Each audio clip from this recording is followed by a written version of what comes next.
Assalamualaikum warahmatullahi wabarakatuh. Jumpa kembali bersama saya Joko di West Brogo Channel. Kali ini akan membawakan kisah yang berjudul Fingerprint, yang merupakan kelanjutan dari cerita sebelumnya. Yuk kita simak baik-baik ceritanya. Loh, kirain mau jenguk. Salah satu suster yang memakai kerudung bereaksi saat Niken berbalik ke arah pintu. Enggak kak, aku cuma mau tahu gimana keadaannya.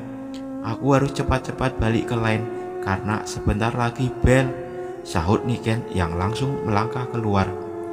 Dua suster yang masih sibuk dengan sendok dan garpu kompak menggeleng, sementara Niken terus bertanya-tanya dalam hatinya tentang apa yang Bu Ambar bicarakan dengan Luna. Niken kembali ke line dengan perasaan yang berkecambuk. Alih-alih ingin tahu apa yang Luna alami sampai mengamuk tak terkendali, Bu Ambar justru datang lebih dulu menghalanginya. Bukan tanpa alasan, Niken merasa tak enak dengan Bu Ambar. Dua kali kesalahan di line malam ini membuatnya enggan dimarahi untuk yang ketiga kalinya. Loh, kok ada di sini? Katanya mau ke klinik, tanya Mei setibanya Niken di line. Nggak jadi, takut telat masuk nanti diomeli Bu Ambar lagi. Niken menyahut seraya membersihkan lantai menggunakan sapu kecil agar ia bisa duduk. Dalam area produksi memang tidak disediakan tempat untuk karyawan, sebab di sana segala proses perakitan dan pengecekan dilakukan pekerja dengan posisi berdiri selama kurang lebih 8-12 jam sehari. Kursi-kursi hanya tersedia di kantin dan rest area. Bahkan untuk sekedar minum air putih pun karyawan harus melakukannya dengan berdiri atau jongkok. Ada sekitar 10 menit waktu yang tersisa sebelum mereka kembali bergelut dengan produk-produk suku cadang berbahan metal. Masih ada sekitar 5 jam waktu yang harus mereka tempuh sampai bel berbunyi pulang. Memejamkan mata sejenak setidaknya bisa mengurangi kantuk yang biasa muncul ketika sedang mengerjakan produk. Di area kerjanya, Wulan tampak sibuk mengelak mesin sambil sesekali menengok ke ponsel ia letakkan di atas produk di sampingnya. Dari kejauhan, seseorang memakai masker terus saja memperhatikan Wulan dengan tatapan yang tak biasa. Ekspresi wajahnya sulit tergambar, namun ada sirat keraguan yang terpantau di balik manik hitamnya. Kondisi line ketika itu masih tampak sepi. Baru saja beberapa yang memang sengaja hadir lebih awal untuk mengerjakan tugas piket yang sudah dijadwalkan tiap 1 minggu sekali. Senandung kecil terdengar samar-samar dari mulut Wulan. Rupanya ia sedang melakukan pekerjaan sambil mendengarkan lagu lewat headset Bluetooth. Itu tidak sekali 2 kali yang Wulan lakukan. Padahal pihak perusahaan sangat melarang karyawannya melakukan pekerjaan sambil bermain ponsel, apalagi mendengarkan musik. Lan, skru di bawah dibersihkan dulu, takut nanti keinjek orang lewat. Niken datang menghampiri Wulan, kepalanya menggeleng kala menghadapi kondisi tempat kerjanya yang masih sangat berantakan. Ya sebentar lagi, ini tuh gara-gara lawan sip aku yang malesnya kebangetan. Jangankan bersihin mesin, untuk tutup produk saja nggak dilakuin. Sebel aku, sahut Wulan sambil mengerucutkan bibir. Namun ia kembali ceria sambil bernyanyi beberapa detik kemudian. Niken yang merasa sudah mengingatkan lekas kembali ke lainnya. Wulan yang masih menggerutu saat itu sempat mencopot headset dan kembali meletakkannya di dalam saku. Entah Wulan benar-benar dengar atau tidak apa yang diucapkannya. Nyatanya gadis itu tidak lekas mengambil sapu untuk membereskan skru yang berserakan. Ia tetap dengan santai dengan pekerjaannya sambil terus mendengarkan lagu.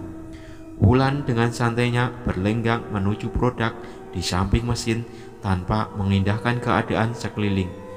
Tanpa sadar, kakinya menginjak skru dan tubuhnya terpeleset. Wulan jatuh dengan kondisi miring. Bagian dada hingga kepalanya masuk ke mesin pres. Dentuman keras yang dibarengi bunyi benda ringsek sontak membuat seluruh karyawan yang berada di dekat mesin tersebut berlarian menghampiri. Jeritan histeris dan tangis pilu sontak memekik telinga. Kondisi ruangan yang tadinya minim suara menjadi ramai dengan teriakan keras silih berganti. Percikan darah dan lemak kental berwarna putih tampak menempel di lantai dan meja-meja produk di sekitarnya. Setelah beberapa detik penjepit tubuh Wulan, press plate itu pun kembali terangkat dan menyisakan bagian-bagian tubuh yang tidak utuh lagi. "Wulan!" teriak Niken terkejut saat membuka matanya. Ia gegas menitikkan pandangan ke arah jam digital yang sudah menunjukkan pukul 1.20. "Ken, kamu kenapa?" tanya Mei yang sudah bersiap-siap memakai APD. Dengan wajah penuh keringat, Niken mengangguk, lekas berdiri dan ikut mempersiapkan diri. "Kamu mimpi Wulan?" Mei melirik sejenak ke arah Niken, kemudian kembali memfokuskan mata pada sarung tangan yang tak kunjung masuk ke tangannya. "Udah, gak usah dibahas." Niken sedikit menyeka matanya. Sudah 3 hari sejak peristiwa itu terjadi, Niken belum sama sekali lepas dari bayang-bayang Wulan yang masih sempat menghadirkan tawa untuk terakhir kalinya. "Niken, tolong kamu ke depan, panggil foreman untuk gantikan kamu," seru Bu Ambar dengan wajah serius.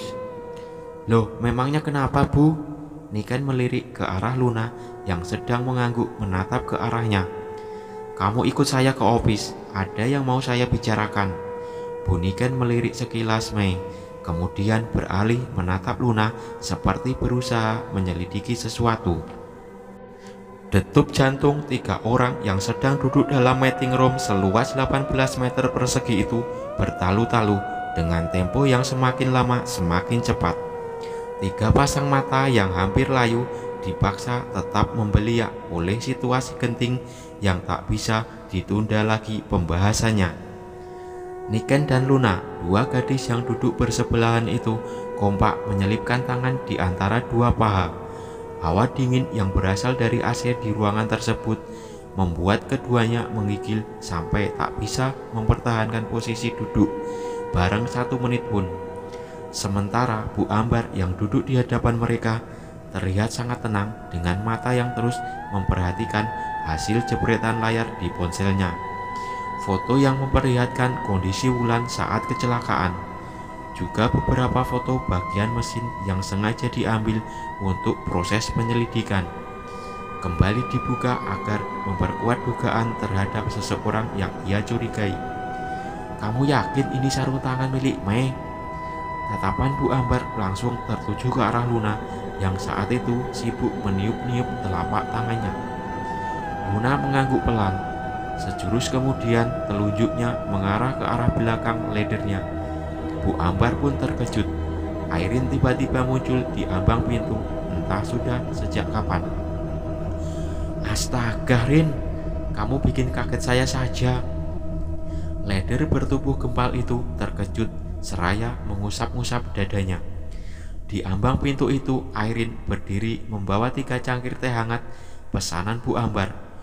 Office Grill yang dikenal pendiam dan sulit bersosialisasi itu terus menatap salah seorang di antara mereka. Gadis 18 tahun yang baru beberapa bulan bekerja itu masuk begitu saja tanpa mengucap salam ataupun sekedar mengurai senyum seperti yang selalu dianjurkan oleh para pimpinan kepada seluruh pegawainya. Senyum salam sapa adalah 3 budaya sehari-hari yang wajib diterapkan di pabrik tempat mereka bekerja sebagai bentuk penyalur energi positif dari salah satu karyawan dengan karyawan lainnya. Namun ada saja segelintir orang yang terkesan mengabaikan hal itu, termasuk Airin. Gadis asal kota kembang itu tidak pernah sama sekalipun menunjukkan sikap ramah kepada semua orang. Sejak hari pertama bekerja, Airin sudah dikenal sebagai sosok yang pendiam dengan ekspresi wajah yang lurus, tanpa bisa ditebak apakah suasana hatinya sedang baik-baik atau tidak. Banyak di antara karyawan produksi atau staf kantor yang merasa keberatan atas sikap Airin yang dinilai tidak benar. Tak sedikit dari mereka yang memanggil gadis itu dengan sebutan patung berjalan. Seiring berjalannya waktu, seisi pabrik pun mulai terbiasa dengan sikap aneh Airin. Lagi pula selama bekerja, ia selalu menunjukkan profesionalisme dalam memberikan pelayanan yang baik meskipun selalu dihujat kanan kiri.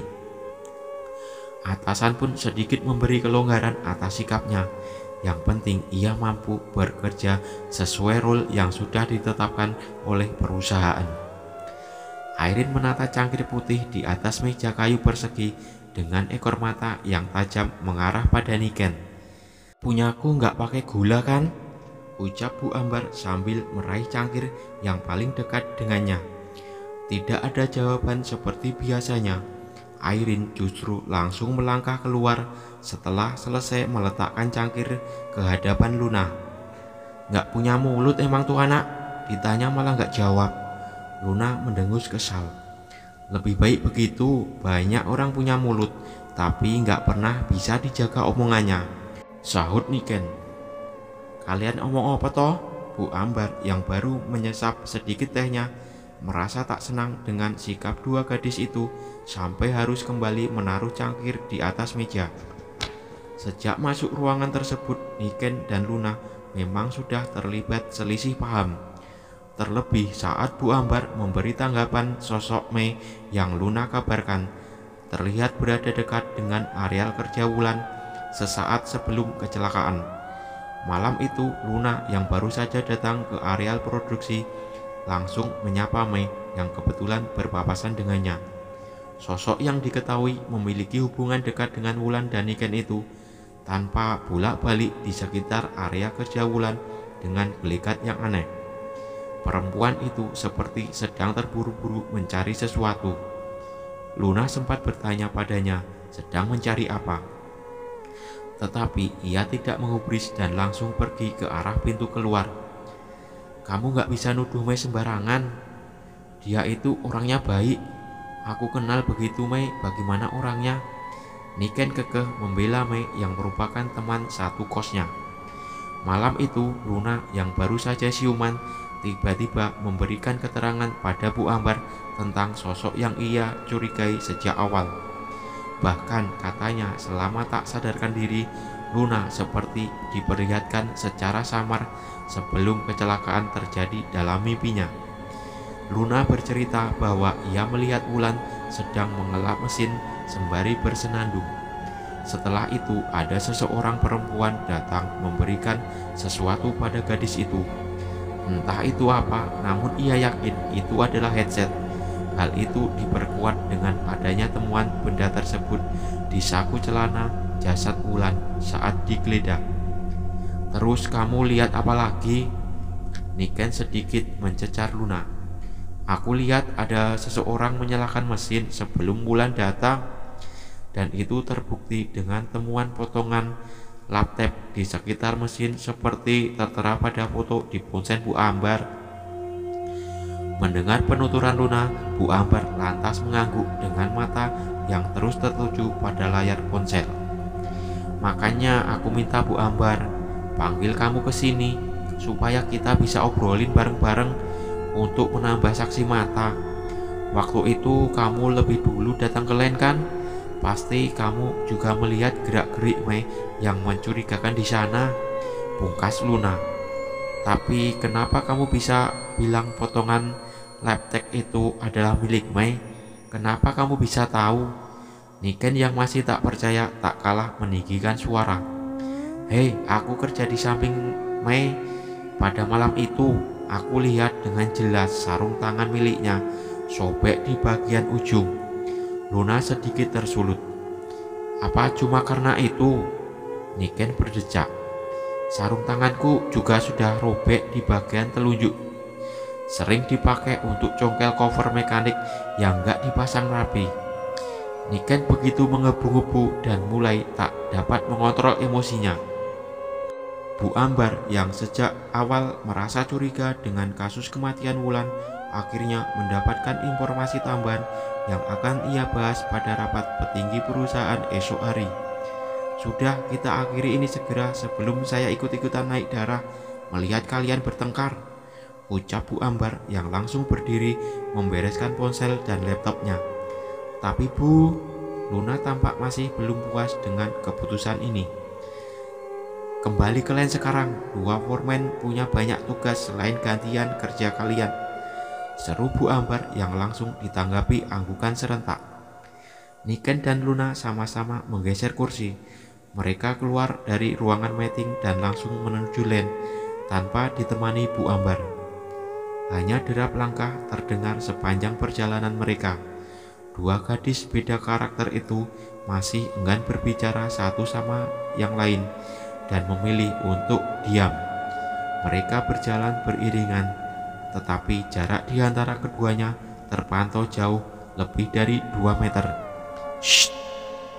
Suara desisan sontak membuat mereka saling melirik. Shh! Desis kedua berhasil membuat mereka menghentikan langkah. Ngapain saset-saset kayak gitu?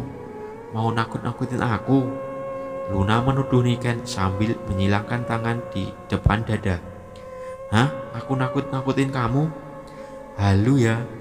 Niken enggan menggubris dan langsung melanjutkan langkah tanpa memperdulikan Luna. Shh. Suara itu pun muncul lagi. Kali ini terdengar lebih jelas. Niken yang sempat berjalan 2 langkah kembali terdiam dan langsung menengok ke belakang. Luna yang ikut menoleh saat itu langsung berteriak ketika melihat sosok berseragam putih berdiri di belakangnya. Berisik woi, lebih banget. Niken menggerutu sambil menahan tawa. Ia tak tahan melihat ekspresi wajah Luna yang tampak sangat ketakutan seperti melihat setan.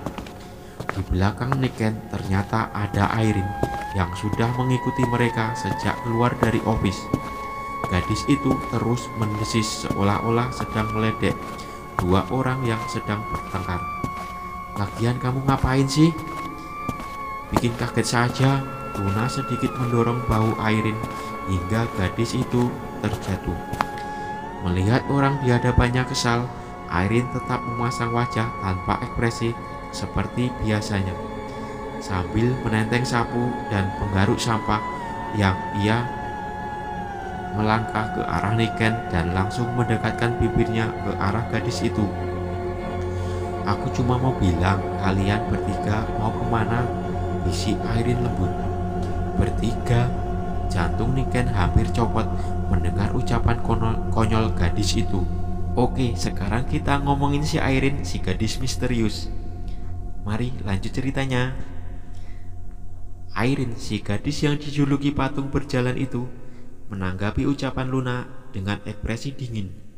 Seperti biasa, namun secari lengkungan kecil mulai tampak pada bibir tipisnya saat Luna hampir ingin meraup wajah Airin dengan tangannya. Kalian memang sahabat dekat ya? Sudah beda alam pun masih tetap sama-sama, ucap Airin dengan tatapan lurus ke arah lorong yang tidak ada orang sama sekali. Ngomong apa sih kamu? Luna mulai kesal. Tangan kirinya refleks mendorong Airin hingga terjatuh. Bukan tanpa alasan, Luna begitu marah dengan ucapan Airin yang terkesan mengada-ngada. Sempat diperlihatkan sosok Wulan di dalam toilet beberapa waktu lalu, membuatnya paranoid. Wajah Wulan yang gepeng dengan salah satu bola mata yang keluar menggantung di pipi masih terngiang-ngiang jelas di pikirannya. Jika Airin melihat sosok yang ada orang lain selain Niken, itu berarti ada sosok tak kasat mata yang sengaja mengikuti mereka karena alasan tertentu, entah itu siapa dan bagaimana bentuknya. Namun Niken dan Luna sangat yakin bahwa yang dimaksud Airin adalah Wulan, sahabat mereka. Jaga sikapmu jika ingin selamat. Jangan sampai kalian jadi korban selanjutnya. Tiba-tiba saja suara Airin berubah intonasi. Dari yang sebelumnya lembut menjadi berat dan sedikit serak. Wajah polosnya pun tak lagi sama. Rona amarah jelas terpancar kuat di balik lipatan dahi dan lirikannya yang tajam. Melihat gelagat Airin aneh, Luna sontak mundur.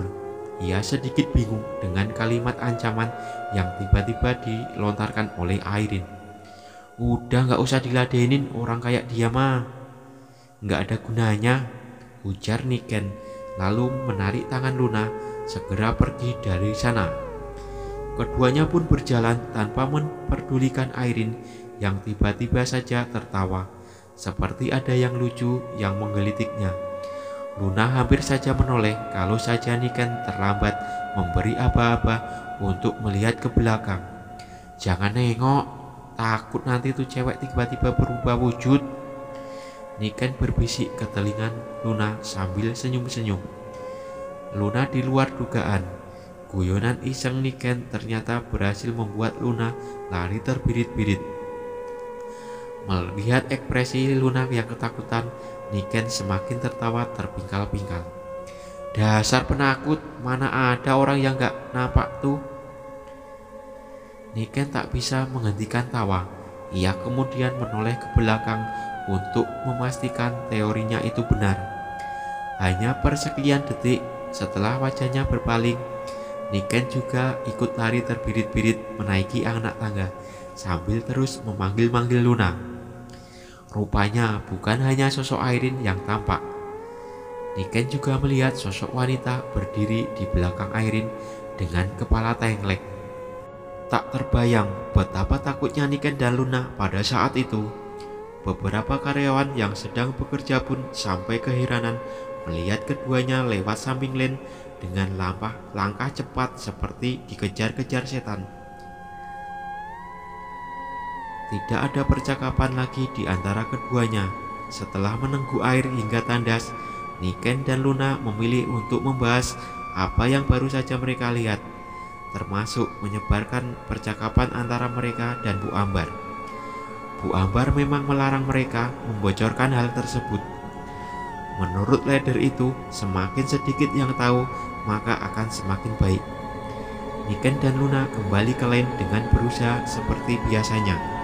Hanya saja Luna yang bekerja di stek yang berhadapan dengan Mei tanpa sedikit canggung dan terkesan mengamati gerak-gerik gadis itu.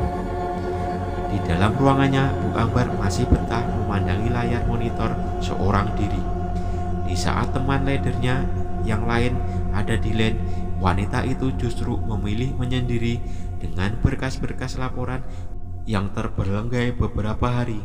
Sejak kecelakaan itu, fokus Bu Ambar menjadi terpecah. Beberapa raporan dan target per hari yang seharusnya sudah ia selesaikan tersingkir begitu saja dengan kronologi yang terpaksa ia buat sesuai dengan ketetapan pihak perusahaannya. Entah kenapa muncul rasa bersalah di hati Bu Ambar ketika ia membuat laporan yang menyatakan bahwa kecelakaan itu terjadi akibat kelalaian Wulan. Hal itu memang jelas dengan ditemukannya bukti-bukti berupa ponsel yang menyala dan juga kondisi tempat kerja korban yang berantakan. Namun ada suatu kejanggalan sampai saat ini masih wanita itu pikirkan. Mesin pres yang seharusnya dioperasi justru ditaruh di gudang tempat mesin-mesin rusak yang sudah tak terpakai lagi. Bekerja selama 20 tahun bukanlah waktu yang singkat bagi Bu Ambar untuk mengerti tentang kebijakan-kebijakan perusahaan. Rentetan peristiwa kecelakaan yang beberapa kali ia telah temui selama bekerja justru semakin membuatnya peka dan paham. Selama ini perusahaan memang terkesan menutupi problem internal untuk mengantisipasi pengaruh nilai jual produk di pasaran. Menurut mereka, berbagai kejadian kecelakaan baik dalam skala kecil maupun besar memang sudah menjadi hal biasa di dalam kerja dan tidak perlu lagi dibesar-besarkannya. Oleh sebab itu, perusahaan terkesan angkat tangan ketika ada korban kecelakaan yang kronologinya disebabkan karena kelalaian. Peraturan yang ketat sudah diterapkan, seharusnya tidak lagi menimbulkan kecelakaan-kecelakaan baru yang justru akan merugikan semua pihak, baik pihak pekerjaan maupun perusahaan sendiri.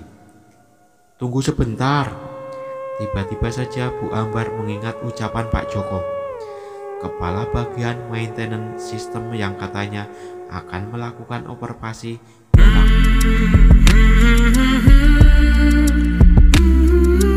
Oke, sampai di sini dulu cerita dari saya. Jangan lupa subscribe, like, share, komen, dan tunggu cerita dari saya selanjutnya. Wassalamualaikum warahmatullahi wabarakatuh.